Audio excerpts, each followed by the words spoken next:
बिस्मिल्लाहिर्रहमानिर्रहीम। अस्सलाम वालेकुम स्टूडेंट्स।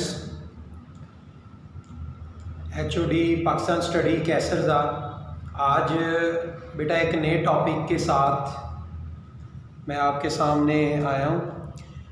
1973 के आइन के अहम पहलू कॉन्स्टिट्यूशन।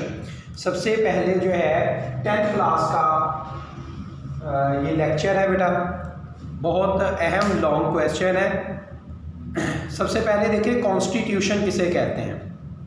कॉन्स्टिट्यूशन हमारे मुल्क का जो सिस्टम है वो कॉन्स्टिट्यूशन के तहत चल रहा है, आइन जिसे हम कहते हैं।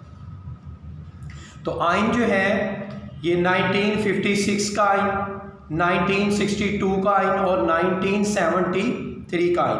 जो अब आइन चल रहा है वो 1973 के तहत जो है हमारा मुल्क जो है, हमारी असम्बलियाँ जो है वो चल रही हैं। कॉन्स्टिट्यूशन होता क्या है, हमारे जितने भी अदारे हैं, हमारी असम्बलियाँ हैं, वज़ीर आज़म साहब हैं, सदर साहब हैं, चीफ ऑफ आर्मी स्टाफ है, चीफ जस्टिस है, ये तमाम सिस्टम को चला रहे हैं तो हमारे कॉन्स्टिट्यूशन के तहत चला रहे हैं, जिसे हम आइन कहते हैं। अगर आइन नहीं होगा तो हमारा मुल्क नहीं चलेगा। आइन क्या है, एक क्राइटेरिया है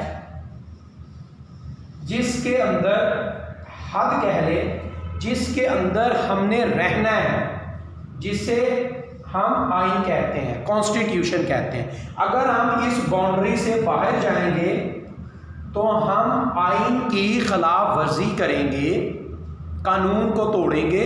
और हम अगर कानून को तोड़ेंगे तो हमारे ऊपर, हम चाहे जिस भी ओहदे पर है, वज़ीर आज़म के ओहदे पर है, सदर के ओहदे पर है, किसी भी आला ओहदे पर है, जब हम कॉन्स्टिट्यूशन को तोड़ेंगे, आइन को तोड़ने की कोशिश करेंगे तो हमारे ऊपर जो है गद्दारी का जो है मुकदमा दायर हो सकता है।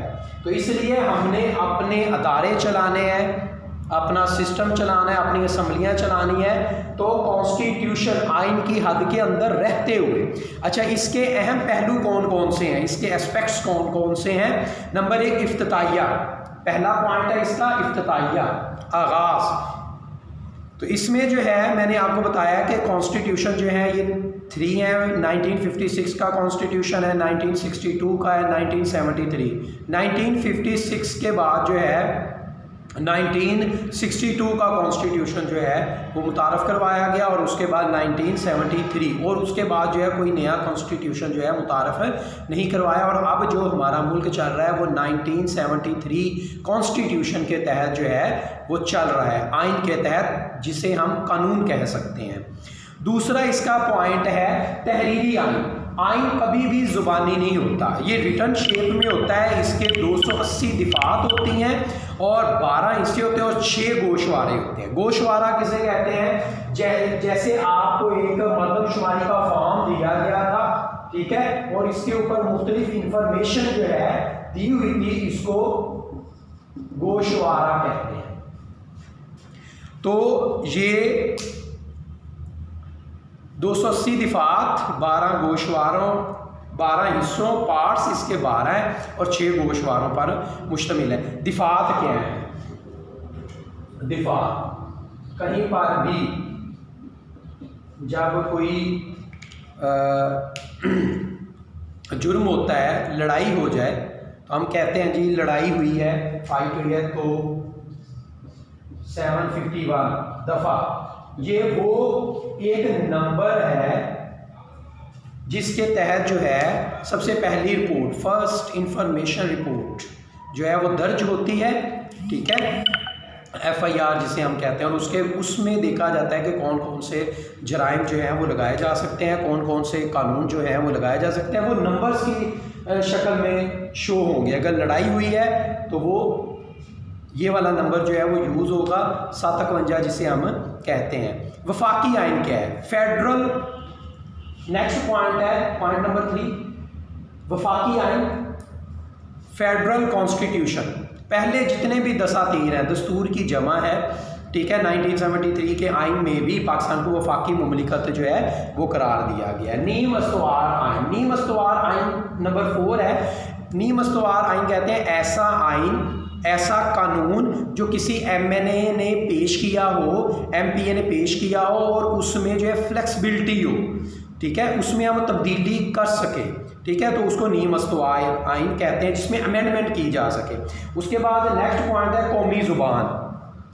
1973 के कॉन्स्टिट्यूशन के तहत जो है हमारी कौमी ज़ुबान जो है वो उर्दू है। आपको पता है कि बर्रे सगीर के दौर से ही जो है कौमी ज़ुबान का जो मसला था, हिंदू चाहते थे कि हिंदी राइज हो, लेकिन मुसलमान चाहते थे कि यहाँ पर उर्दू राइज हो।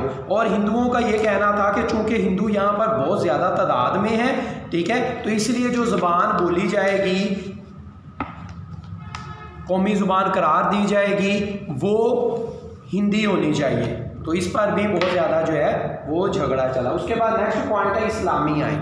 चूँकि हमारा मुल्क जो है पाकिस्तान इस्लामी जमहूरिया ऑफ पाकिस्तान है, ठीक है, तो इसमें जितने भी कवानीन जो हैं वो चलेंगे अल्लाह और अल्लाह के रसूल के अहकामात के मुताबिक जो है हमारा कॉन्स्टिट्यूशन जो है वो चलेगा। उसके बाद आगे नेक्स्ट पॉइंट है आज़ाद खुद मुख्तार अदलिया, यानी कि अदालतें जो है ये मुकम्मल तौर पर आज़ाद होंगी, किसी के अंडर नहीं होंगी, किसी गवर्नमेंट के अंडर नहीं होंगी।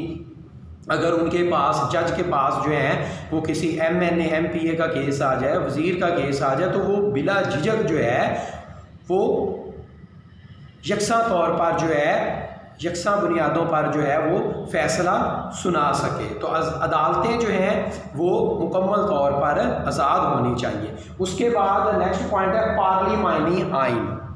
पार्लियामेंट्री कॉन्स्टिट्यूशन क्या होता है? 1973 के आइन के तहत जो कौमी असम्बली की मियाद है वो 5 साल होती है। पूरी दुनिया में जितने भी डेमोक्रेसी का सिस्टम है, जमहूरी निज़ाम है, चाहे वो अमेरिका है, वहाँ पर जो है ये 5 साल का टाइम पीरियड जो होता है असम्बलियों का होता है। 5 साल के बाद जो है वो गवर्नमेंट जो है वो दोबारा अपना इलेक्शन करवाती है और उसमें जो है फिर चाहे वही गवर्नमेंट पार्टी आ जाए चाहे नई जो है मुंतखब होकर आ जाए। तो इसका जो डेमोक्रेसी का टाइम पीरियड होता है वो 5 साल का होता है, जिसमें हमारे वज़ीर आज़म साहब, सदर साहब और MNA MPA जो हैं वो 5 साल तक किसी भी मुल्क को चलाते हैं और उसके बाद जो है दोबारा से इलेक्शन करवाए जाते हैं और फिर दोबारा से हुकूमत नए सिरे से बनती है। उसके बाद जो है आइन की बालादस्ती होनी चाहिए, यानी कि कॉन्स्टिट्यूशन जो है ये बहुत ज़रूरी है, इसमें बालादस्ती इसको होनी चाहिए, ठीक है। इसमें हर अगर हम किसी भी बड़े ओहदे पर हैं तो इसमें ये नहीं कि हम आइन से बढ़कर जो है काम करते रहें। तो आइन से हम बढ़कर, मैंने ये आपको पहले ही बता दिया कि आइन नाम है लिमिट का।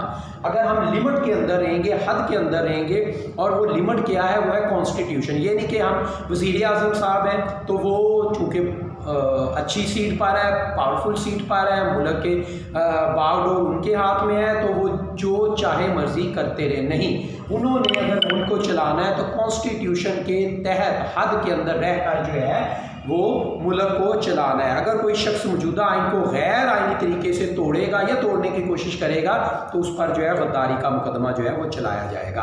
आइनी अदारे, और ये सारे सिस्टम को जो है हमारे आइनी अदारे जो हैं वो देखते हैं बाकायदा तौर पर कि जो बिल दिया जा रहा है वो सबसे पहले जो बिल पेश होता है वो एक MNA जो है कोई कानून लागू करवाना चाहता है तो वो क्या करता है, वो पूरी असम्बली के सामने जो है वो अपना बिल पेश कर देता है। उसके बाद स्पीकर साहब सुनते हैं, सुनने के बाद जो है उसको सेनेटर्स की एक तादाद होती है, वहाँ पर उसको जो है देखा जाता है। सेनेटर्स जब ओके कर देते हैं तो फिर उसके बाद जो है वो असम्बली भेज दी जाती है सदर साहब के पास, प्रेसिडेंट के पास। तो वो जो है सदर साहब उसको ओके कर देते हैं और वो हमारा कॉन्स्टिट्यूशन का आइन का हिस्सा बन जाता है। और इस चीज़ को जो है हमारे जितने भी आइनी अदारे हैं वो इसको देख रहे होते हैं। उसके बाद 2 ईवानी मुकनिना, यहाँ पर ये चीज़ ईवान 2 है, ईवाने बाला और ईवाने ज़ेरी। ईवाने बाला में जो हमारे सेनेटर्स हैं वो बैठे हुए होते हैं, ठीक है, और उनकी तादाद जो है वो 104 है, ठीक है। और उसके बाद कौमी असम्बली में तकरीबन 342 जो है वो MNA बैठे हुए होते हैं, और जिसे हम पार्लियामेंट कहते हैं, मजलिस शुरा कहते हैं, और इनकी टोटल तादाद जो है वो 446 है। ठीक है। और मुकनिना कहते हैं कानून साजी करना, कानून साजी करना, लेजिस्लेशन। मुकनिना कहते हैं लेजिस्लेशन करना, कानून साजी करना, कानून बनाना। ये कौन बना रहे होते हैं? ये हमारी असम्बलियों में बैठे हुए MNAs बना रहे होते हैं, हमारे जो है सेनेटर्स बना रहे होते हैं। फिर इसको जो है वो हम जो है कॉन्स्टिट्यूशन में शामिल कर लेते हैं। बुनियादी हकूक, तमाम लोगों को जो है ये बुनियादी फंडामेंटल राइट्स जो हैं ये मिलने चाहिए। ठीक है। इसमें जो है किसी भी शहरी को जो है उसके तमाम बुनियादी हक जो हैं ये देना हमारे आइन का हिस्सा है। ये वो लॉन्ग क्वेश्चन है बेटा जो आज हमने डिस्कस किया 1973 के आइन के अहम पहलू, और इसके मैं एक दफ़ा दोबारा ज़रा एक रिव्यू कर लेता हूँ। पहला पॉइंट हमने डिस्कस किया है इफ्तिताहिया, दूसरा पॉइंट डिस्कस किया है तहरीरी आइन, तीसरा पॉइंट डिस्कस किया है वफाकी आइन, और चौथा नीम अस्तवार आइन, कौमी ज़ुबान, छठा पॉइंट है इस्लामी आइन, सातवां पॉइंट है आज़ाद खुद मुख्तार अदलिया, और आठवां पॉइंट है पार्लिमानी आइन।